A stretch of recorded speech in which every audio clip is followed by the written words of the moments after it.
Hello everyone, my self Neha Thakur.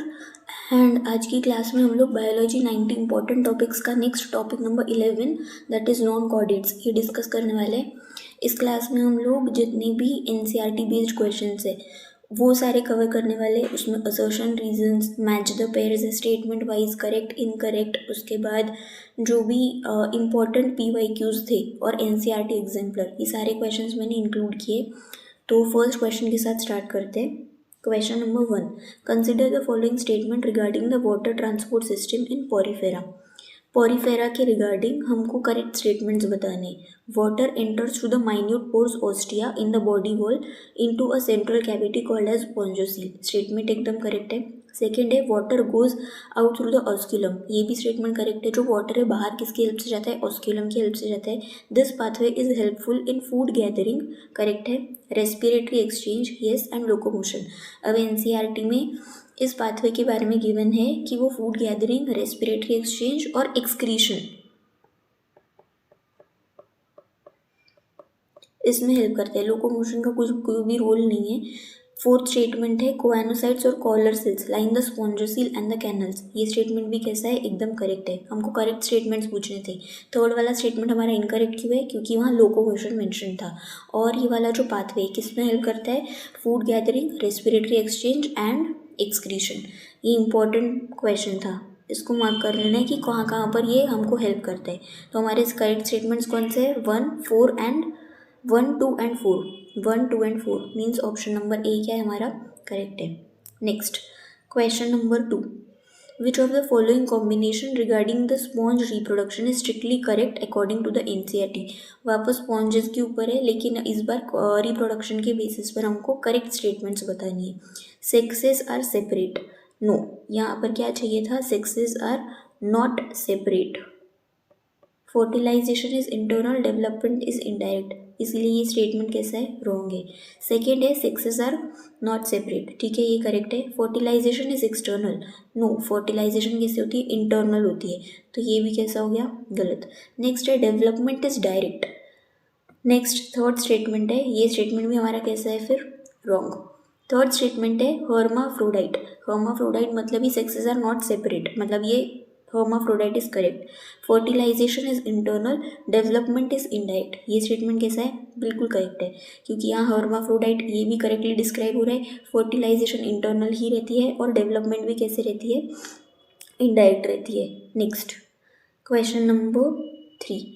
Question number 3 assertion reason based है। Assertion हमको given है in sponges digestion is intracellular. Digestion कैसा होता है? इंट्रासेल्यूलर होता है। Reason the body is supported by a skeleton made up of spicules और spongin fibres. अब जो हमारा स्टेटमेंट नंबर ए है वो भी कैसा है? करेक्ट है। रीज़न जो है वो भी कैसा है? करेक्ट फैक्ट ही है। मतलब असर्शन रीज़न दोनों भी करेक्ट है, लेकिन जब हम असर्शन और रीज़न दोनों के बीच में अगर बिकॉज लगा कर देखेंगे तो वो स्टेटमेंट का कोई एक्सप्लेनेशन नहीं है।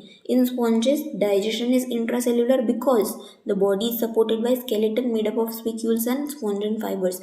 ये एक दूसरे को एक्सप्लेन करेक्टली नहीं कर पा रहे, तो इसका हमारा ऑप्शन कौन सा हो जाएगा? B. Both A and R true, but R is not the correct explanation of A. Next statement है choose the incorrect statement regarding porifera. वापस पोरीफेरा के बारे में पूछा है, लेकिन इस बार क्या पूछा है? हमको इनकरेक्ट स्टेटमेंट बताने, कौन सा फॉल्स है। फर्स्ट स्टेटमेंट गिवन है they are primitive multicellular animals and have cellular level of organisation. बिल्कुल करेक्ट स्टेटमेंट है। प्रिमिटिव है, मल्टीसेल्युलर है और सेल्युलर लेवल ऑफ ऑर्गेनाइजेशन है। They are generally marine and mostly asymmetrical animals. ये भी स्टेटमेंट करेक्ट है। वो जनरली कैसे रहते हैं? मराइन रहते हैं and mostly asymmetrical animals, asymmetry ही रहती है उनमें। Sponges reproduce asexually by fragmentation and sexually by the formation of gametes. ये स्टेटमेंट भी कैसा? एकदम करेक्ट है। Fragmentation and formation of gametes दोनों भी रिप्रोडक्शन के टाइप्स प्रेजेंट है स्पॉन्जेस में। डी है the larval stage is morphologically similar to the adult. अब ये इम्पॉर्टेंट लाइन है, किसी न किसी ने मिस भी की होगी ये। अब ये वाला जो स्टेटमेंट है ये क्या है? हमारा फॉल्स स्टेटमेंट है। The larval stage is morphologically similar के बदले क्या आना चाहिए था? यहाँ पर डिस्टिंक्ट आना चाहिए था। Morphologically distinct from the adult, ये स्टेटमेंट एकदम एनसीईआरटी का लाइन है। The larval stage is morphologically distinct to the adult. और हमको इनकरेक्ट ही पूछा था, तो इसका ऑप्शन कौन सा हो जाएगा? Option number D. एकदम माइन्यूट सी मिस्टेक थी लेकिन वो इनकरेक्ट है।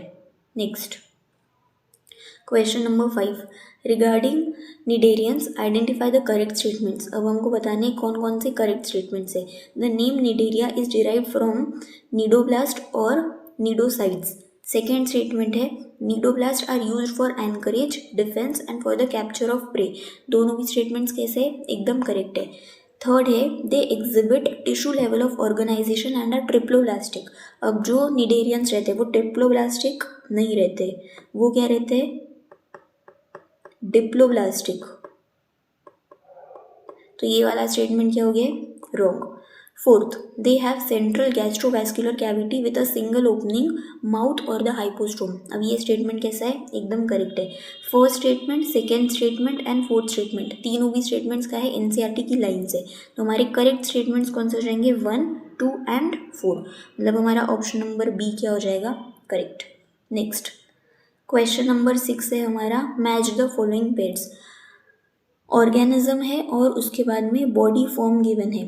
फर्स्ट है हमारा हाइड्रा, सेकेंड है ऑरेलिया, एडेंसिया, ओबेलिया। बॉडी फॉर्म्स में गिवन है मेड्यूसा, पॉलिप एंड मेटाजेनेसिस। अब जो हाइड्रा रहता है उसका जो बॉडी फॉर्म रहता है वो क्या रहता है? पॉलिप। मतलब ए का आंसर है हमारा 2। ऑरेलिया, जो हमारा ऑरेलिया रहता है वो क्या रहता है? मेड्यूसा फॉर्म शो करता है, तो बी का क्या हो जाएगा? 1। एडेंसिया, एडेंसिया क्या शो करता है? वापस पॉलिप फॉर्म ही शो करता है, तो सी का आंसर वापस क्या हो जाएगा? सेकेंड। अब ओबेलिया, ओबेलिया हमेशा क्या शो करता है? मेटाजेनेसिस शो करता है, मेटाजेनेसिस बॉडी फॉर्म, तो ओबेलिया का आंसर क्या हो जाएगा? 3। तो हमारा करेक्ट है ए का 2, बी का 1, सी का 2 और डी का 3। Option number A, option number A is the correct answer. ये भी एनसीईआरटी बेस्ड ही क्वेश्चन है और अच्छा इंपॉर्टेंट क्वेश्चन है।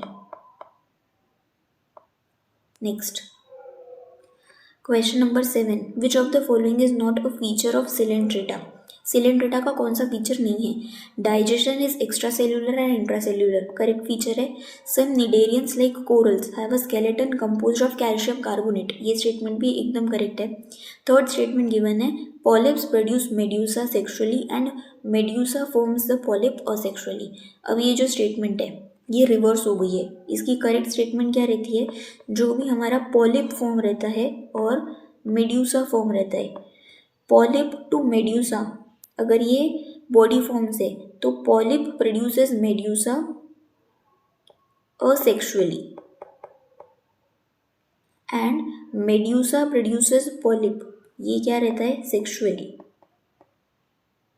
तो ये स्टेटमेंट कैसा हो गया? हमारा गलत हो गया है। क्यों? क्योंकि रिवर्स है statement. They are radially symmetrical animals, ये स्टेटमेंट भी करेक्ट है। हमको नॉट पूछा था, तो इसका ऑप्शन नंबर कौन सा हो जाएगा? Option number C. Next assertion and reason. Assertion हमको गिवन है physalia, adamsia and pennatula are all aquatic mostly marine animals, एकदम करेक्ट स्टेटमेंट है। Cnidarians exhibit alternation of generations metagenesis, ये स्टेटमेंट भी कैसा है? करेक्ट है। अब हमेशा दिक्कत कहाँ पे आती है? असर्शन और रीज़न अगर दोनों भी करेक्ट है तो वो उसका रीज़न है या नहीं है ये हमको फाइंड आउट करना रहता है। तो हमेशा क्या करना है? बीच में बिकॉज वर्ड लाकर दे देना है। अगर बिकॉज लगाने के बाद पूरे स्टेटमेंट को कोई मीनिंग लग रहा है तो हमारा ऑप्शन नंबर ए हो जाएगा। लेकिन कुछ भी हमने बिकॉज लगाया लेकिन जो दोनों भी स्टेटमेंट्स है एकदम इंडिपेंडेंट लग रही है, तो उसका ऑप्शन कौन सा हो जाएगा? ऑप्शन नंबर बी, कि वो करेक्टली एक्सप्लेन नहीं कर पा रहे। अब यहाँ पर हम बिकॉज लगा के देखते हैं। Physalia, adamsia and pennatula are all aquatic mostly marine animals. Cnidarians exhibit, because cnidarians exhibit alternation of generations called as metagenesis. अब दोनों भी फैक्ट्स करेक्ट है लेकिन एक दूसरे को क्या है? करेक्टली एक्सप्लेन नहीं कर पा रहे। तो हमारा ऑप्शन नंबर कौन सा हो जाएगा? Option number B. Next statement है select the set of characteristics that correctly describes the Ctenophora. Ctenophora के लिए हमको कौन सा जो सेट है कैरेक्टरिस्टिक्स का वो सही से मेंशन्ड है। ए है marine, radial symmetry, diploblastic, tissue level and internal fertilisation. Second है मराइन, सब में मराइन तो प्रेजेंट ही है। अब जो सिमेट्री रहती है वो कैसे रहती है? रेडियल रहती है, मतलब हमारा बी ऑप्शन क्या हो गया है? कट हो गया है। उसके बाद डिप्लोब्लास्टिक और ट्रिप्लोब्लास्टिक में से वो क्या रहता है? डिप्लोब्लास्टिक रहता है, मतलब हमारा ऑप्शन नंबर अब D, option number D cut हो गया है। उसके बाद टिश्यू लेवल दोनों में ही प्रेजेंट है, ए और सी ऑप्शन में। अब जो फर्टिलाइजेशन रहती है टीनोफोरा की, वो कैसे रहती है, एक्सटर्नल फर्टिलाइजेशन रहती है। मतलब हमारा ऑप्शन नंबर ए भी क्या हो गया है, गलत हो गया है। तो इसका करेक्ट ऑप्शन कौन सा आएगा, हमारा ऑप्शन नंबर सी। ये भी थोड़ा ट्रिकी क्वेश्चन था, यहाँ पर हमको पता रहना चाहिए था जो टीनोफोरा है उसका एक्सटर्नल फर्टिलाइजेशन होता है, उसके बाद उसकी सिमेट्री और कौन सा टिश्यू या सेल लेवल है, कौन सा रहता है लेवल। ये इंपॉर्टेंट क्वेश्चन था, हमेशा याद रखना है टीनोफोरा में कौन सा फर्टिलाइजेशन होता है, याद रखना है external. Next option number question number 10, the body bears 8 external rows of ciliated comb plates, what is the primary function of these plates. जो कोम प्लेट्स रहती है उसका प्राइमरी फंक्शन पूछा है, तो एनसीईआरटी में क्लियर लाइन लिखी हुई है, जो कोम प्लेट्स रहती है सीलिएटेड रहती है, सीलिया कहाँ पर हेल्प करता है हमको, लोकोमोशन में। तो इसका करेक्ट ऑप्शन कौन सा हो जाएगा, option number C, locomotion. Easy question था। Next, which statement regarding the ctenophora is false, ctenophora के बारे में कौन सा इनकरेक्ट फॉल्स स्टेटमेंट है वो बताना है। They are commonly known as sea walnuts और कोम जेलीज, ये स्टेटमेंट कैसा एकदम करेक्ट है। Digestion is both extra cellular and intracellular, ये भी कैसा है, करेक्ट स्टेटमेंट है। सेक्सेस आर सेपरेट, ये जो ऑप्शन है ये क्या हो गया, गलत हो गया है, क्योंकि एनसीईआरटी में लिखा हुआ है sexes are not separate for ctenophora. Next statement है reproduction takes only by sexual means, ये स्टेटमेंट भी कैसा है, करेक्ट है। मतलब हमारा ऑप्शन नंबर कौन सा गलत है, ऑप्शन नंबर सी। तो हमारा करेक्ट ऑप्शन कौन सा है, option number C, sexes are not separate, ये करेक्ट स्टेटमेंट था। नेक्स्ट 12th नंबर का क्वेश्चन है हमारा असर्शन रीजन। असर्शन है टीनोफोरा एग्जिबिट बायोल्यूमिनेसेंस, ये स्टेटमेंट कैसा है, एकदम करेक्ट है। Development in Ctenophora is direct without any larval stage, अब ये स्टेटमेंट कैसा है, गलत है, क्योंकि जो टीनोफोरा है उसकी जो डेवलपमेंट रहती है वो डायरेक्ट नहीं रहती है, वो कैसे रहती है, इनडायरेक्ट रहती है। अब ये तो बहुत इजी क्वेश्चन हो गया, क्योंकि एक ट्रू है एक फॉल्स है, ये स्टेटमेंट तो फिर जल्दी पता लग जाते हैं। कौन सा ऑप्शन आएगा फिर, option number C, A is true but R is false. Next question number 13, identify the incorrect statement regarding the platyhelminthes. Platyhelminthes के बारे में कौन सा स्टेटमेंट हमको गलत लग रहा है। They have dorsoventrally flattened body, ये स्टेटमेंट कैसा है, एकदम करेक्ट है। They are bilaterally symmetrical triploblastic and acoelomate animals, ये स्टेटमेंट कैसा है, ये स्टेटमेंट भी एकदम करेक्ट है। बायलैटरली सिमेट्रिकल रहता है, ट्रिप्लोब्लास्टिक भी रहता है, असीलोमेट भी रहता है। Specialised cells called as flame cells helps in the respiration and excretion, respiration तो ठीक है, एक्सक्रीशन, फ्लेम सेल्स एक्सक्रीशन में हेल्प आउट नहीं करते। फोर्थ स्टेटमेंट है सब members like Planaria possess high regeneration capacity, ये स्टेटमेंट भी कैसा है, एकदम करेक्ट है। यहाँ पर जो सी स्टेटमेंट है specialised cells called as flame cells helps in the respiration and osmoregulation, ये वर्ड गिवन है एनसीईआरटी में, तो यहाँ पर एक्सक्रीशन नहीं चाहिए था, तो ये स्टेटमेंट कैसा है हमारा, इनकरेक्ट है विद रिस्पेक्ट टू प्लैटीहेल्मिन्थिस। तुम्हारा करेक्ट ऑप्शन कौन सा हो जाएगा, option number C. Next 14th, in the parasitic flatworms nutrients are absorbed from the host. अब जो पैरासिटिक फ्लैटवर्म्स रहते हैं वहाँ न्यूट्रिएंट्स कैसे एब्जॉर्ब होते हैं, डायरेक्टली एब्जॉर्ब होते हैं थ्रू द बॉडी सरफेस। हमारा ऑप्शन नंबर कौन सा हो जाएगा, option number B. Next 15th, consider the following features, organ level of organisation, internal fertilisation, development through many larval stages, sexes are not separate, how many of the above are applicable to fasciola।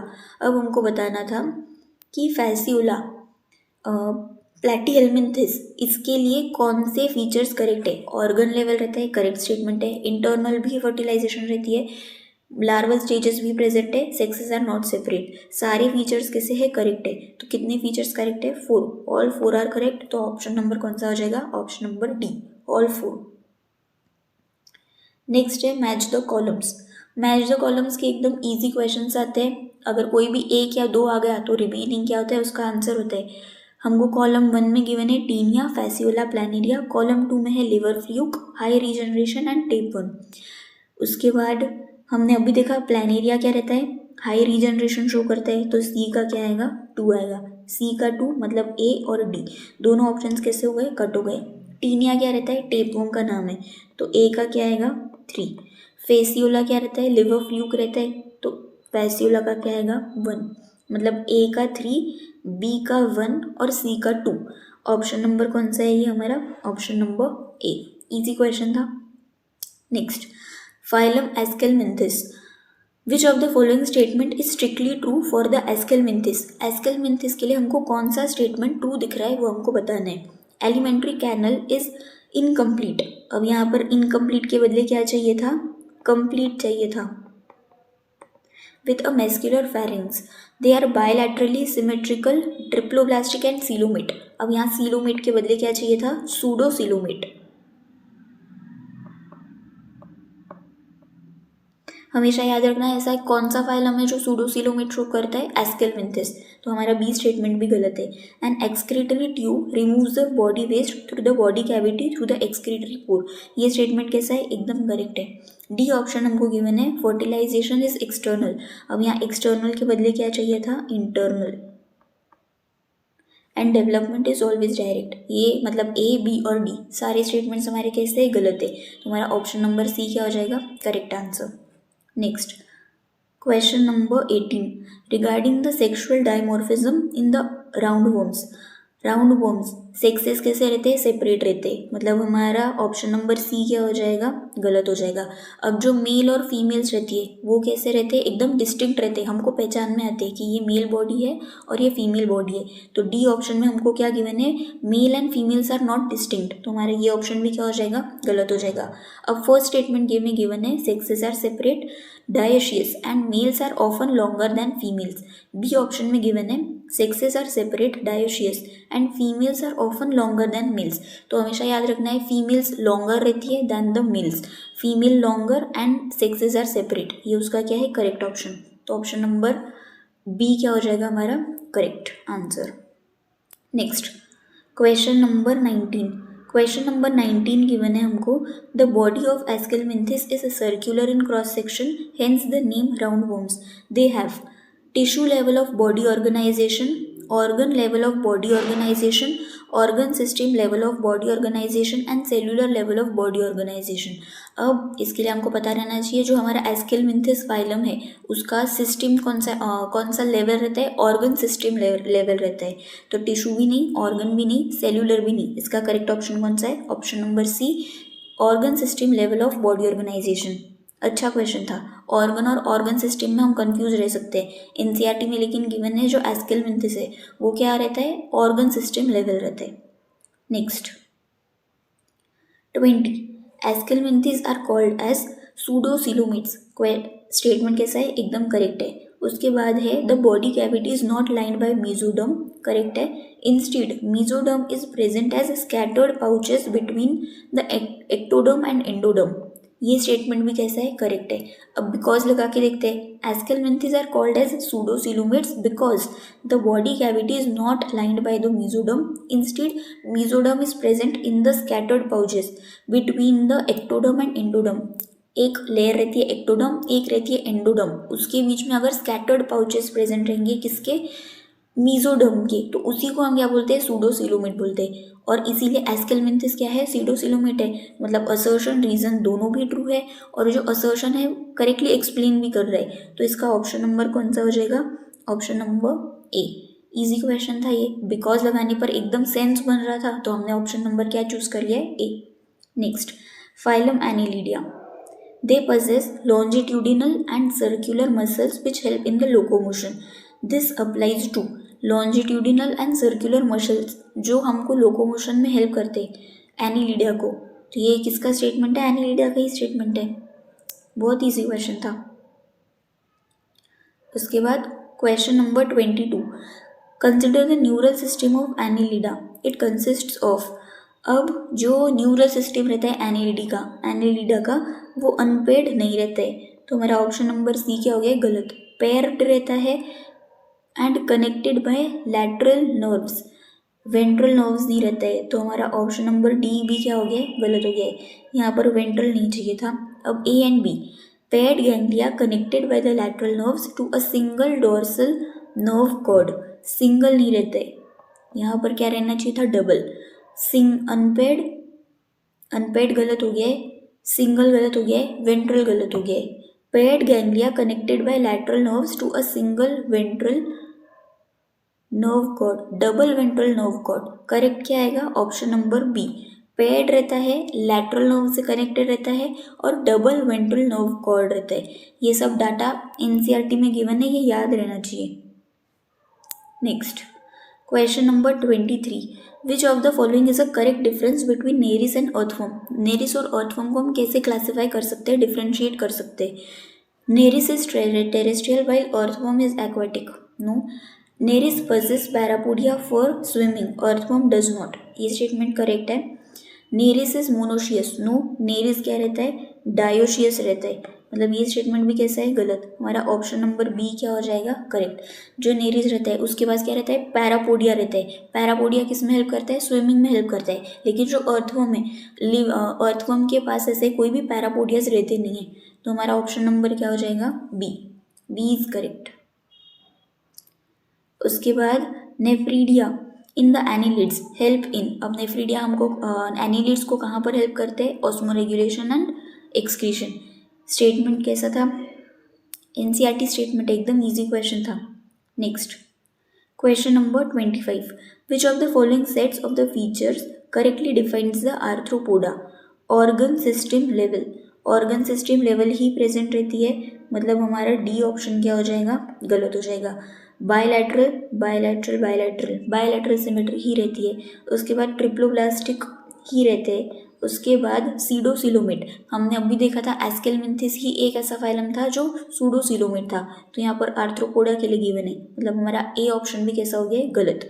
उसके बाद हमको given है coelomate.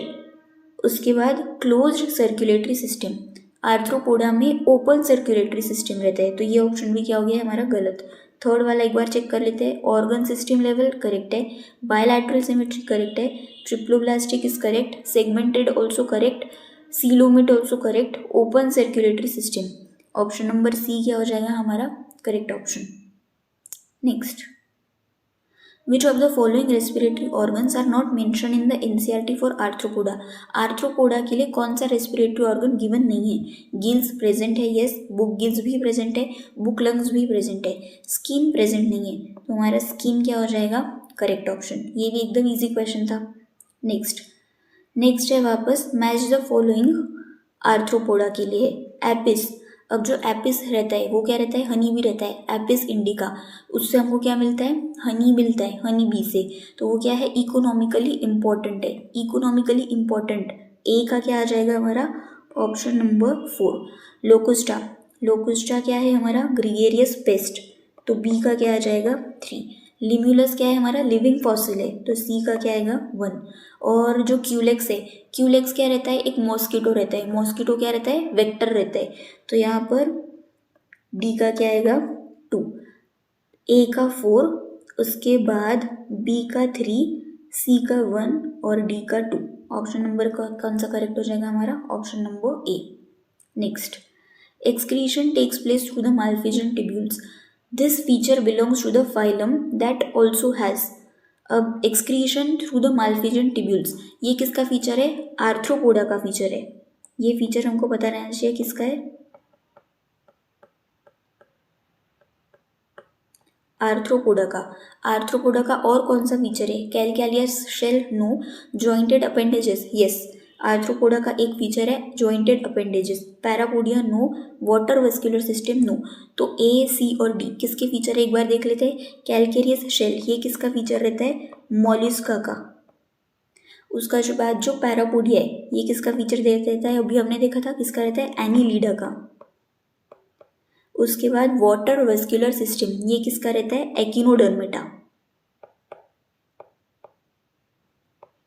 And excretion by malpighian tubules and jointed appendages, ये दो features किसके हैं? हमारे arthropoda के। तो हमारे ऑप्शन कौन सा हो जाएगा? B correct. Next, phylum Mollusca, the space between the visceral hump and the mantle is called as mantle cavity. What structure is present here. Mantle cavity में कौन सा स्ट्रक्चर प्रेजेंट रहता है, तो वो रहता है फेदर लाइक गिल्स। एनसीईआरटी का स्टेटमेंट है और बहुत बार हम जब एनसीईआरटी पढ़ते हैं तो हमको ये स्टेटमेंट लर्न हो भी जाता है। जो भी विसरल हम्प और मेंटल उसकी जो स्पेस रहती है उसको हम बोलते हैं मेंटल कैविटी, और उस में क्या प्रेजेंट रहते हैं, हमारे फेदर लाइक गिल्स प्रेजेंट रहते हैं। Correct option B. Next 30, which of the following statements about the body of Mollusca is incorrect. अब हमको फॉल्स स्टेटमेंट बताना है। ऑप्शन नंबर 1 है body is covered by a calcareous shell. ये statement कैसा है, एकदम करेक्ट है। Body is segmented.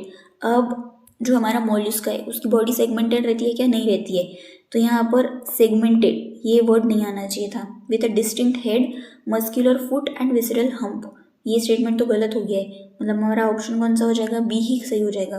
बाकी दो स्टेटमेंट्स भी पढ़ लेते हैं। A soft and spongy layer of skin forms a mantle over the visceral hump, correct statement है।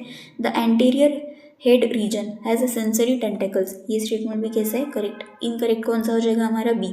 याद रखना है मोलस्का की बॉडी सेगमेंटेड नहीं रहती है।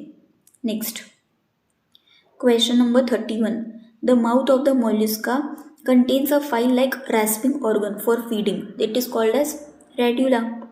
ये स्टेटमेंट भी एनसीईआरटी बेस्ड है और हमको बार बार जब एनसीईआरटी बहुत बार हम पढ़ लेते हैं तो ये अब ऑटोमेटिकली आंसर आते रहते हैं। Mouth of Mollusca which contains file like rasping organ for feeding, उसको हम बोलते हैं रेड्यूला। फैक्ट बेस्ड क्वेश्चन था। Next, select the correct combination for the Mollusca. अब मोलस्का क्या रहता है, लार्जेस्ट रहता है या सेकेंड लार्जेस्ट रहता है, सेकेंड लार्जेस्ट रहता है, तो हमारा ऑप्शन नंबर बी क्या हो गया है, यहाँ पर गलत हो गया है। उसके बाद ए टेरेस्ट्रियल और एक्वाटिक, करेक्ट है। Organ system level, organ system ही रहता है, ये भी करेक्ट है। बायलैटरल सिमेट्री, हमारा ऑप्शन नंबर ए क्या लग रहा है, पूरा करेक्ट लग रहा है। उसके बाद एक बार सी देख लेते हैं, सेकेंड लार्जेस्ट तो है, टेरेस्ट्रियल एंड एक्वाटिक भी है। ऑर्गन, ऑर्गन लेवल नहीं है, ऑर्गन सिस्टम लेवल है। उसके बाद में रेडियल भी नहीं, बायलैटरल सिमेट्री है। सेकेंड लार्जेस्ट एक्वाटिक ओनली, यहाँ पर एक्वाटिक ओनली नहीं चाहिए था, तो हमारा करेक्ट ऑप्शन कौन सा हो जाएगा, ऑप्शन नंबर ए। ये भी अच्छा क्वेश्चन था कि मतलब ऑर्गन है या ऑर्गन सिस्टम लेवल है, तो हमेशा याद रखना है मोलस्का में क्या रहता है, ऑर्गन सिस्टम लेवल रहता है। नेक्स्ट है phylum echinodermata. Echinodermata, a distinctive feature of echinodermata is presence of the water vascular system। एकिनोडर्मिटा का एक अच्छा फीचर, प्रोमिनेंट फीचर रहता है water vascular system. Which function is not perform by this system, कौन सा function water vascular system perform नहीं करती है। लोकोमोशन परफॉर्म करते हैं, capture and transport of food ये भी फंक्शन है उसका, रेस्पिरेशन भी है, लेकिन जो एक्सक्रीशन है ये उसका फंक्शन नहीं है।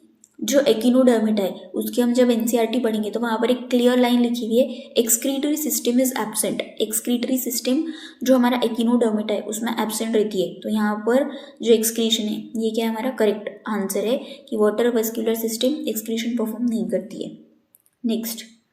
नेक्स्ट है question number 34। Question number 34 assertion reason based है। Assertion, the adult echinoderms are radially symmetrical but larvae are bilaterally symmetrical। उसके बाद है they are triploblastic coelomate animals with organ system level of organisation. दोनों भी statements कैसे लग रहे हैं, करेक्ट लग रहे हैं, लेकिन अब बिकॉज लगा कर देखते हैं। The adult echinodermata are radially symmetrical but larvae are bilaterally symmetrical because they are triploblastic coelomate with organ system level। अब दोनों फैक्ट्स करेक्ट है, लेकिन एक दूसरे को जब हम साथ में बिकॉज लगा के पढ़ रहे हैं तो ऐसे कुछ करेक्टली एक्सप्लेन नहीं हो पा रहे, मतलब they are independent but they are not explaining each other, तो इसका ऑप्शन नंबर कौन सा हो जाएगा, option number B. Next question number 35, digestive system in the echinodermata is, incomplete नहीं रहता है, कंप्लीट रहता है, तो हमारा ऑप्शन नंबर क्या हो जाएगा, ए गलत। डी में भी क्या गिवन है हमको, इनकम्प्लीट गिवन है, तो ये ऑप्शन भी क्या हो जाएगा, गलत। अब कंप्लीट तो रहता है लेकिन जो माउथ और एनस है उसका हमको पोजिशन भी पता रहना चाहिए। Complete with mouth on the upper dorsal side and anus on the lower ventral side, ये उल्टा गिवन है। complete with mouth on the lower ventral side and anus on the upper dorsal side, yes this statement is correct। तो हमारा correct answer कौन सा हो जाएगा? सी। याद रखना है माउथ कहाँ रहता है? लोअर साइड पर रहता है। लोअर साइड को ही हम क्या बोलते हैं? Ventral side. और जो हमारा एकिनोडर्मिटा का एनस रहता है वो अपर साइड पर रहता है। अपर साइड मतलब ही डोर्सल साइड। और डाइजेस्टिव सिस्टम कैसी थी? कंप्लीट या incomplete? Complete. Next question number 36। Which of the following is absent in the echinodermata? अभी हमने ऊपर भी डिस्कस किया था, एक्सक्रीटरी सिस्टम एब्सेंट रहती है। Endoskeleton of calcareous ossicles correct है। एक्सक्रीटरी सिस्टम यही एब्सेंट रहती है, तो यही क्या रहेगा हमारा answer? External fertilisation and coelom दोनों भी प्रेजेंट रहते हैं, तो करेक्ट ऑप्शन कौन सा है हमारा? B, option number B. Next question number 37। Hemichordates have a rudimentary structure in the collar region called dash, a structure similar to। अब जो हेमिकॉर्डेट्स रहते हैं उसमें क्या रहता है? रूडिमेंट्री स्ट्रक्चर रहते हैं। कौन से रीजन में? ये भी इंपॉर्टेंट है, कॉलर रीजन में रहते हैं। उसी स्ट्रक्चर को हम क्या बोलते हैं? स्टोमोकॉर्ड बोलते हैं। और वो स्ट्रक्चर किससे सिमिलर रहता है? नोटोकॉर्ड से सिमिलर रहता है, इसीलिए उसका नाम क्या है? हेमिकॉर्डेट्स। तो यहाँ पर हमारा ऑप्शन नंबर कौन सा हो जाएगा? बी। एकदम फैक्ट बेस्ड क्वेश्चन था, याद रखना है इसको।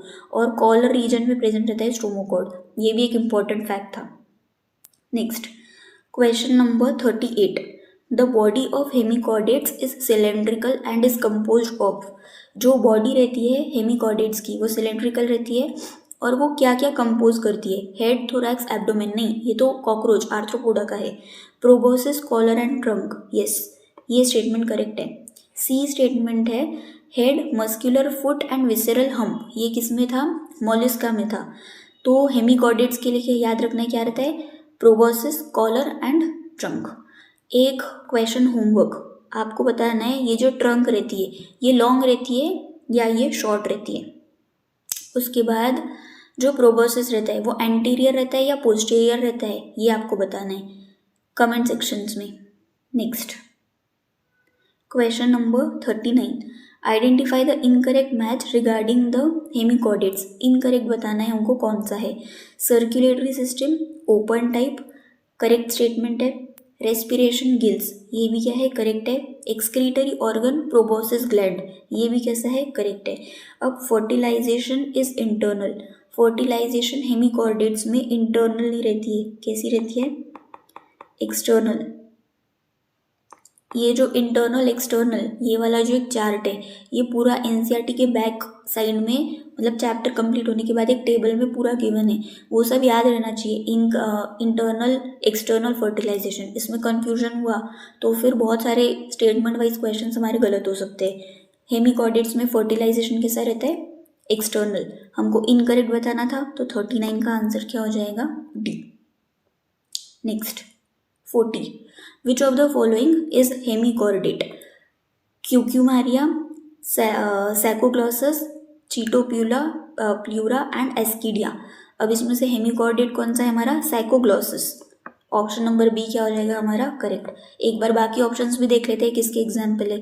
क्यूक्यूमेरिया हमारा किसका एग्जाम्पल है? एकिनोडर्मेटा। उसके बाद जो हमारा एस्किडिया है ये क्या है हमारा? यूरोकॉर्डेटा। उसके बाद जो चीटोप्ल्यूरा है, चीटोप्ल्यूरा हमारा क्या है? मोलस्क। और सैकोग्लॉसस हमारा क्या है? हेमिकॉर्डेट। एक और होमवर्क है आप लोगों के लिए, एनसीईआरटी में हेमिकॉर्डेट्स में 2 एग्जाम्पल्स है, एक सैकोग्लॉसस है और उसके साथ एक कौन सा एग्जाम्पल है, ये आपको कमेंट सेक्शन में बताना है। ठीक है, तो आज हम लोगों ने जितने भी MCQs सॉल्व किए वो मोस्टली क्या सारे ही NCERT बेस्ड ही थे। और सब में जो भी हिडन लाइंस रहती है NCERT की जिसमें हमको कन्फ्यूजन हो सकता है वो सारे मैंने कवर करने के ट्राई किए थे।